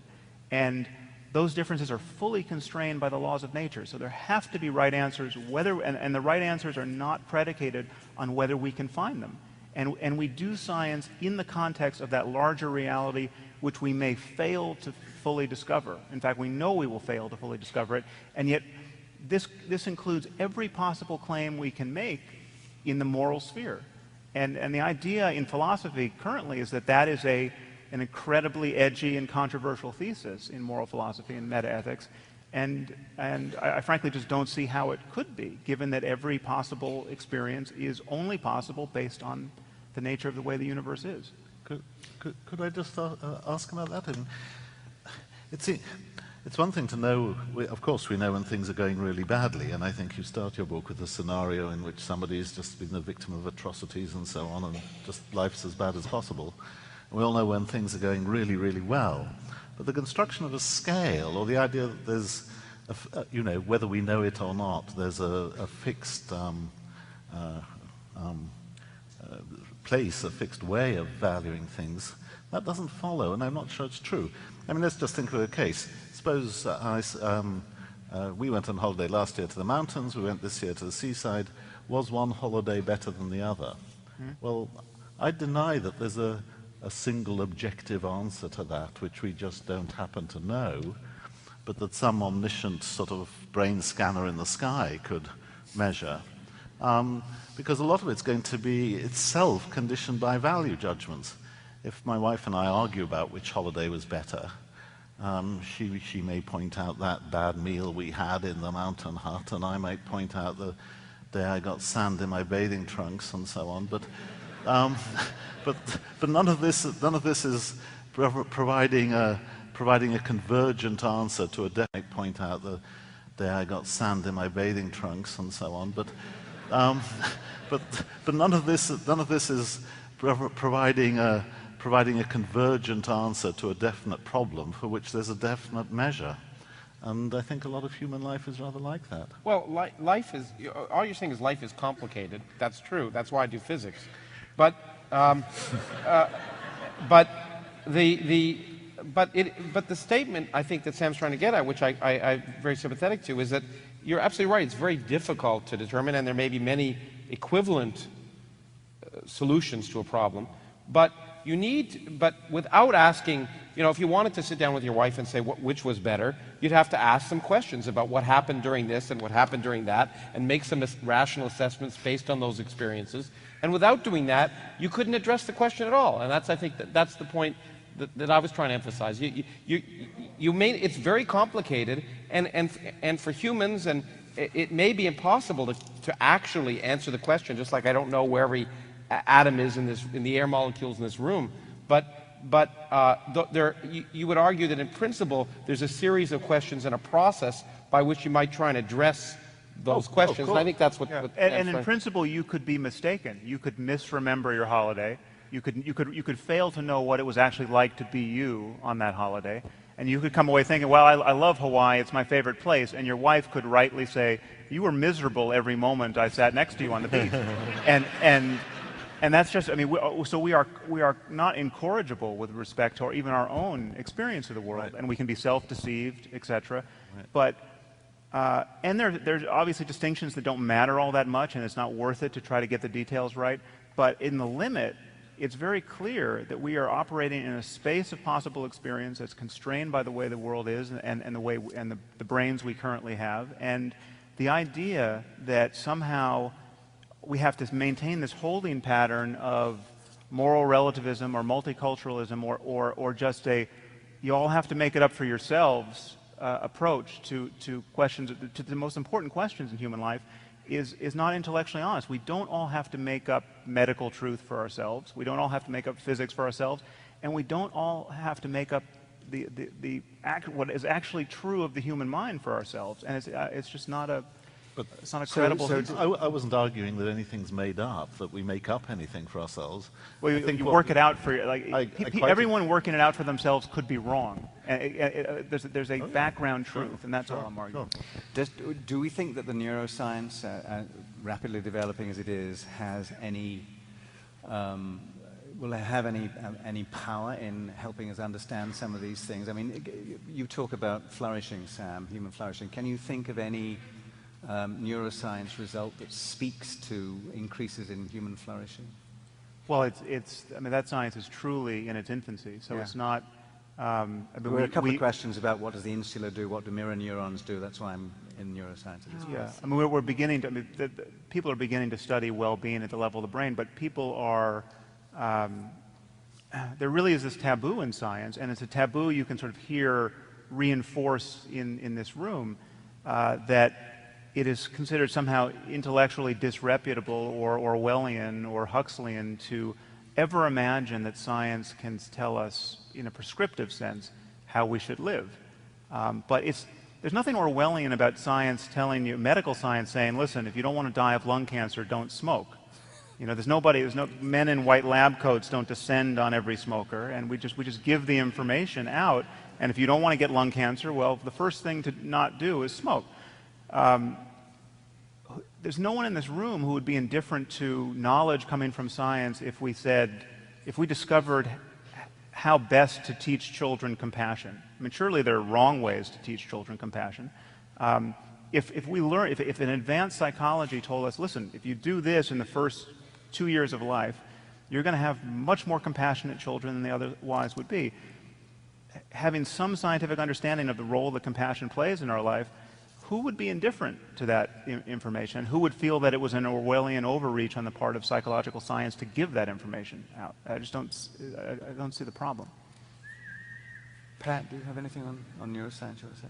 Well, I mean, a question that I think has come up in conversation with you, actually, is that as neuroscience progresses and we understand more about the various processes underlying learning, that we may be able to find increasingly good methods in addition to what we know on a behavioral level, that allow us to teach better, to teach in a more comprehensive way, to have information in a way that's much more integrated.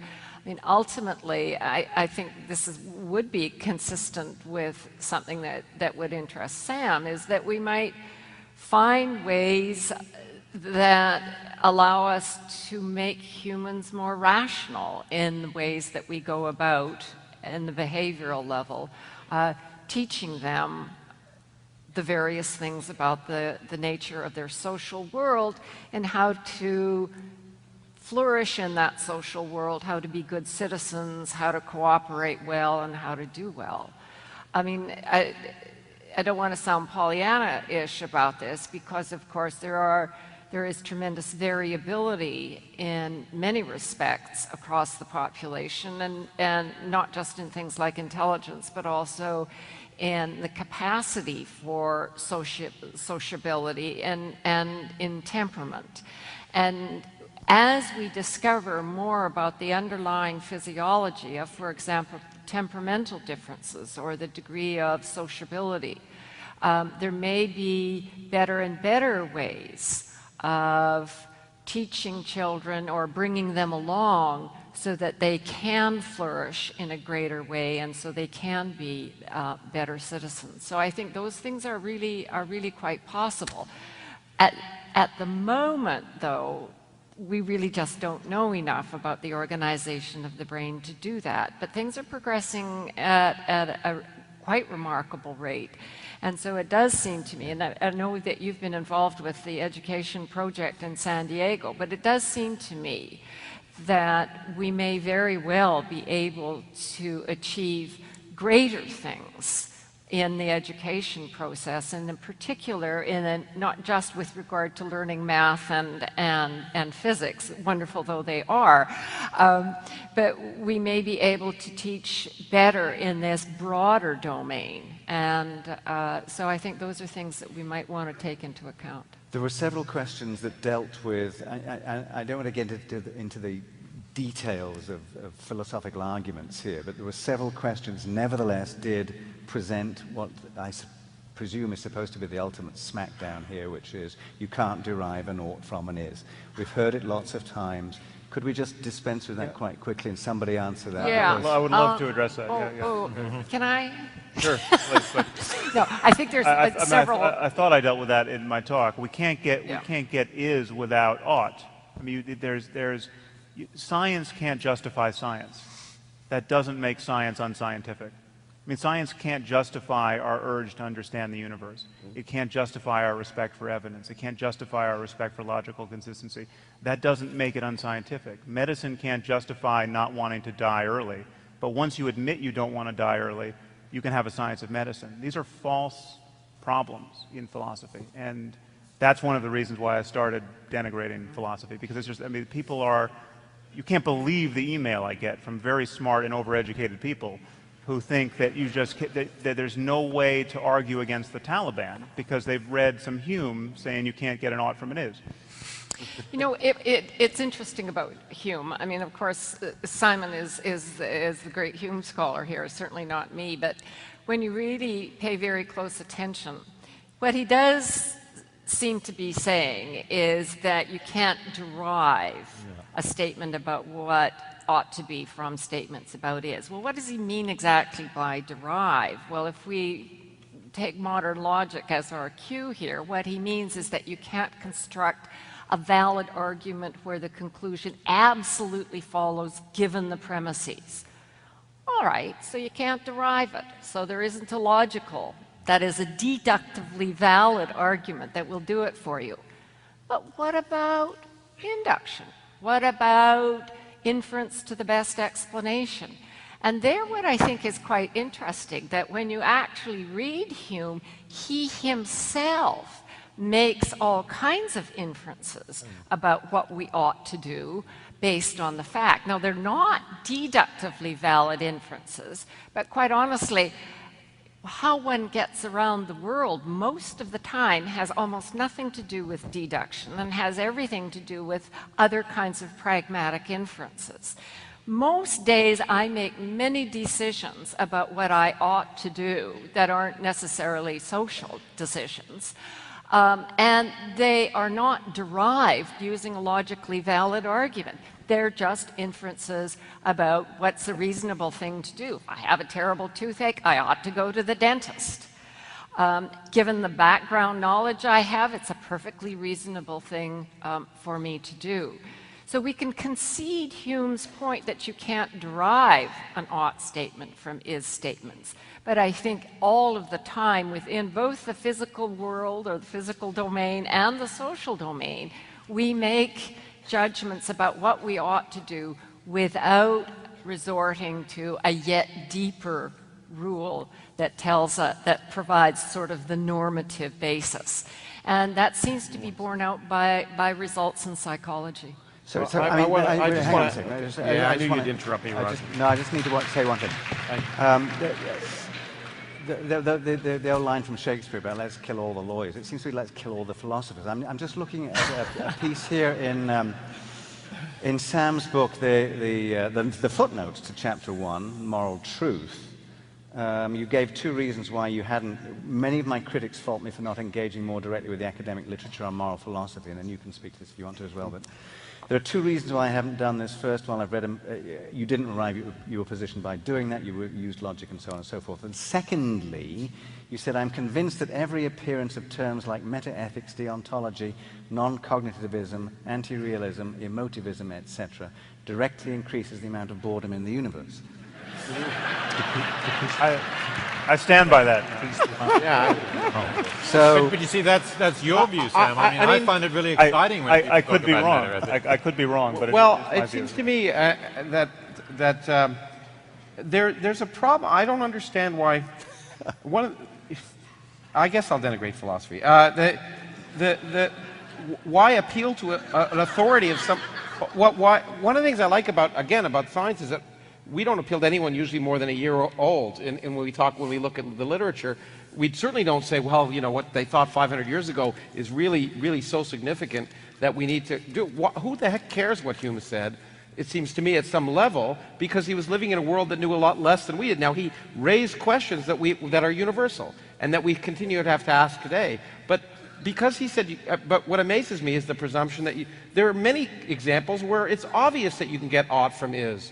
For example, let's say we determine that educating women will produce societies in the third world that have better economies, that have fewer children, that generally produce more peaceful and sustainable environments. Well, that's determining what a process is, and it obviously leads to an obvious ought. I don't see you have to have the premises. I mean, I happen to share those value premises that you mentioned, but obviously not everybody does. But Peter, why can't you do the same thing? Why can't you attack the philosophical underpinnings of medicine in the same way? If you're continually vomiting, share those value premises that you mentioned, but obviously not everybody does. But Peter, why can't you do the same thing? Why can't you attack the philosophical underpinnings of medicine in the same way?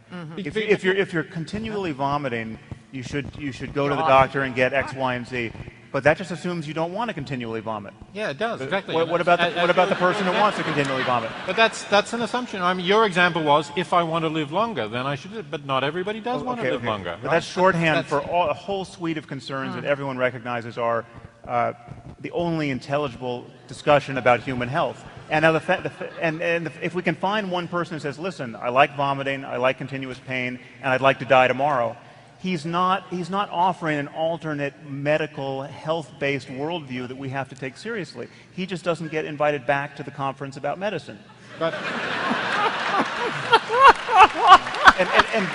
so it could be with the conference on morality. That's all. But look, I do spend time at conferences where we discuss the technological imperative, the fact that you now have more equipment that can prolong people's lives. Should you use it? I mean, that's an ethical question that medicine doesn't really help you to answer. No, okay, but that's a false use of my analogy. I'm not saying medicine can answer these things. I'm saying that question of whether we should use medicine in this way is intelligible in a larger space where we talk about human well-being. So it's intelligible, but it's not answered. No, right. Well, no, it's hard. It could be hard to answer. There are an infinite number of scientifically coherent questions that we will never answer and we can't answer. My favorite, which I use all the time now, is what was JFK thinking the moment he got shot? Okay, we have no idea. But this is a well-posed question. It has an answer, and we don't know it. But we know what it wasn't. I mean, he wasn't thinking about string theory. He wasn't thinking. You don't know that. I know that, and I'll tell you what I do know. He wasn't thinking. I wonder if Sam Harris is going to use me as an example at this conference. Yeah. It wasn't.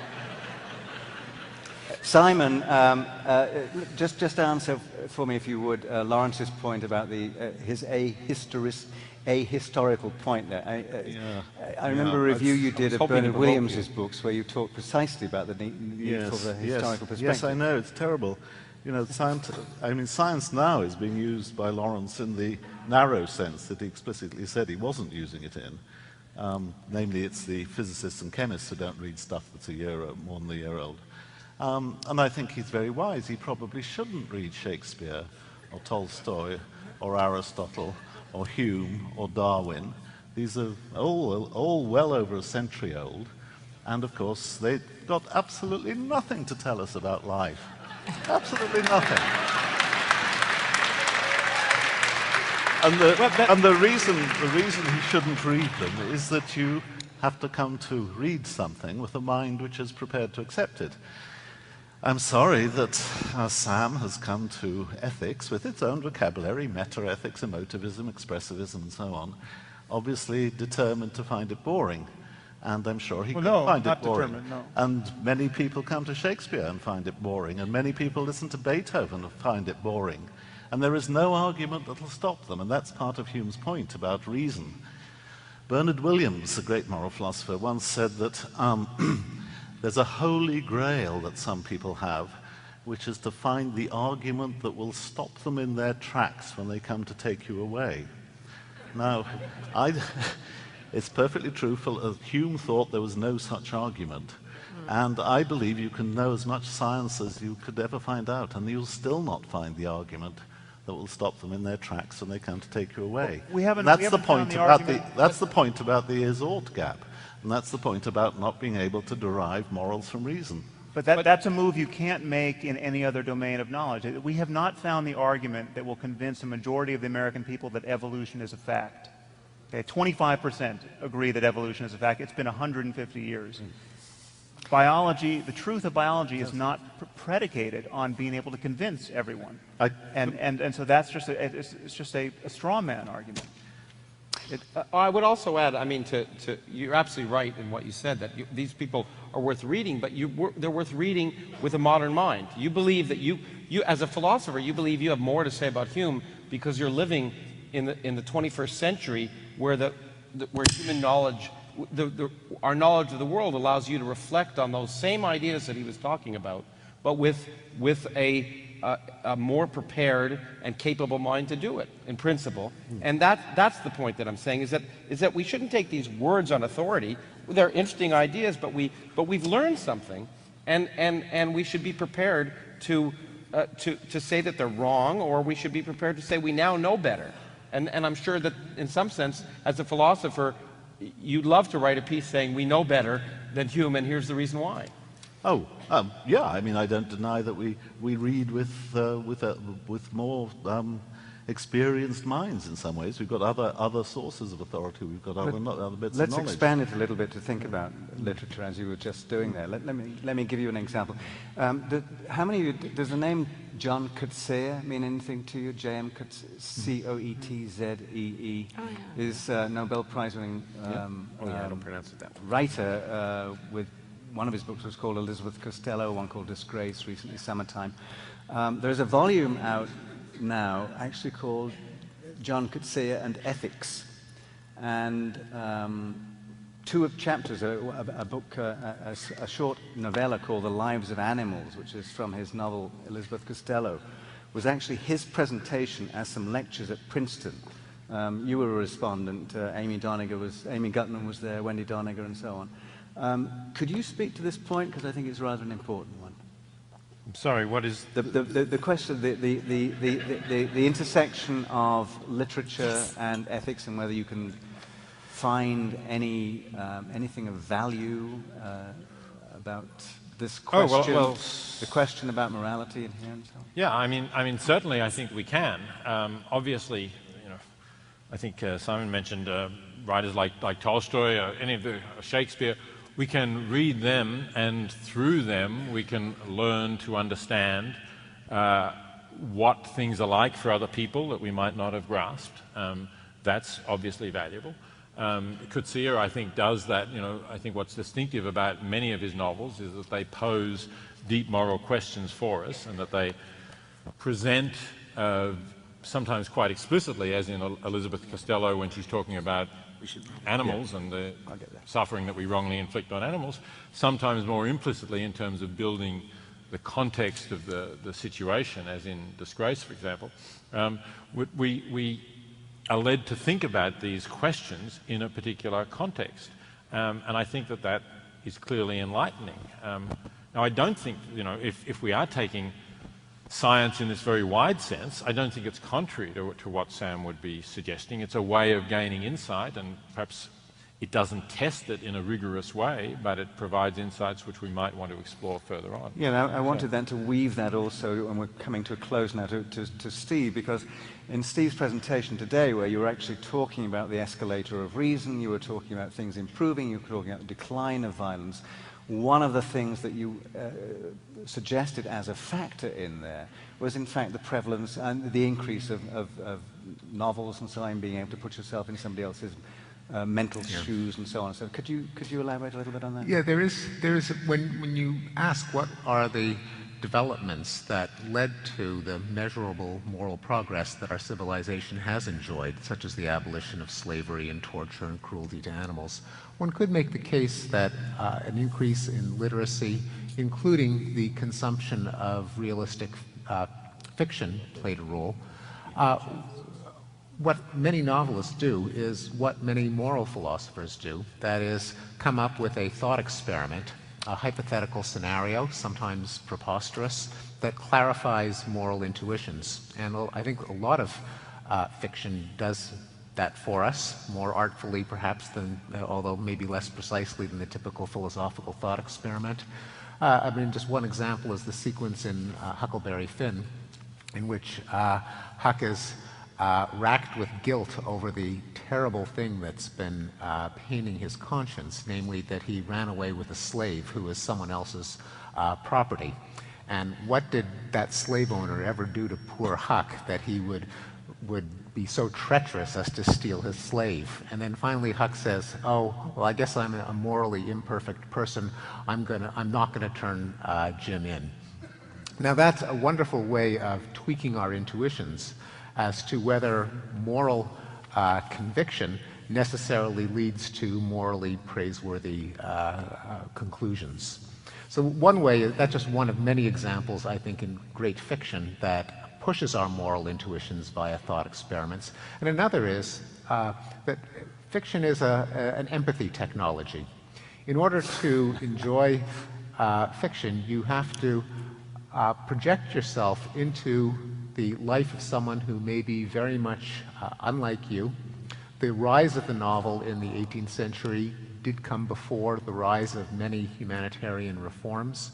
one can point to specific acts of works of fiction that plausibly led to an expansion of concern. Maybe the most famous example was Uncle Tom's Cabin, which, at least according to legend, when Lincoln met Harriet Beecher Stowe, he said, "So you're the little lady that started this big war." And there are many other examples in which consciousness of the suffering of a forgotten class of people, or indeed animals, came from reading first-person accounts of what it's like to be that person or that animal. This is all anecdotal and plausible, but there are experiments initiated by Daniel Batson and others where if you bring someone in the lab and have them take the viewpoint of someone when you read their words, you do become measurably more sympathetic to the author of those words and to people in the same class, say AIDS victims or drug addicts. So it's a little bit of experimental support behind the somewhat sentimental notion that reading fiction genuinely is morally uplifting. I want to just jump in here, partly because we're paying for it, but you all received this notice about science and culture, an Origins event that's a 4-day event celebrating science and culture in April. And one of the reasons we're involved, I want to come back in some sense to say that, to me at least, one of the things that makes science so worthwhile is not that it produces technology, but it resembles art, literature, drama, all of which have value by forcing us to reassess our place in the cosmos. That's why we like great literature. It forces us to see the world a new way. To me, and to many of us, that's the value of science, is it does the same thing. And so bringing them together is a natural thing, and that's one of the reasons why we're going to celebrate it in April. That's all I want to say. That's good. And I mean, just going back to Bronowski for you, in The Ascent of Man, when he's at the pool at Auschwitz, he's talking about science, and he says that science is a very human form of knowledge. We're always at the brink of the known. We always feel forward for what is to be hoped. Every judgment in science stands on the edge of error and is personal. Science is a tribute to what we can know, although we are fallible. In the end, the words were said by Oliver Cromwell, "I beseech you in the bowels of Christ, think it possible you may be mistaken." So, your final vote. Can science tell us right from wrong? Those who say yes.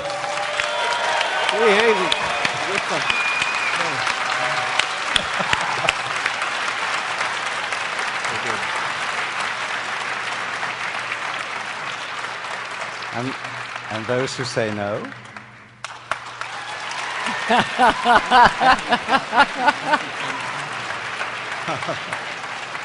I think you changed some minds. I think that's a healthy, flourishing situation to be in. Thank you all for being here. Thank you, Roger.